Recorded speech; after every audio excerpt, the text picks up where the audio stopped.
যুবক, আল্লাহর এই জমিন থেকে যদি বের হওয়ার সুযোগ না থাকে, যেই আল্লাহ তোমাকে রিজিক দেন, সেই আল্লাহর জমি, আল্লাহ তোমাকে থাকার জন্য জমিন দিয়েছে, আল্লাহর জমিনে থেকে আল্লাহর রিজিক খেয়ে, আল্লাহর নিয়ামত খেয়ে আল্লাহর বিরুদ্ধের পথে চলবে?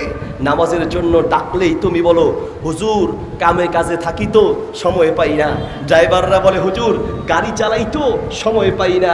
দোকানদাররা বলে হুজুর কাস্টমারের প্রচুর চাপ, সময় পাই না।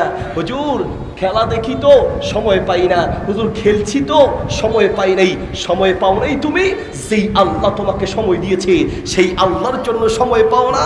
যেই আল্লাহ তোমাকে থাকা খাওয়ার জন্য রিজিক দিয়েছেন সেই আল্লাহর জন্য সময় পাও না? যেই আল্লাহ তোমাকে পৃথিবীতে বাঁচিয়ে রেখেছেন সেই আল্লাহর জন্য সময় পাও না? তোমার মতো নাফরমান আসমানের নিচে জমিনের উপরে আরেকটা হতে পারে না। এই দুনিয়ার সবচেয়ে বড় কাজ হচ্ছে আল্লাহর হুকুম মানা, কারণ আল্লাহই তোমাকে সৃষ্টি করেছে, ঠিক কিনা? আল্লাহর হুকুম মানাই দুনিয়ার সবচেয়ে বড় কাজ।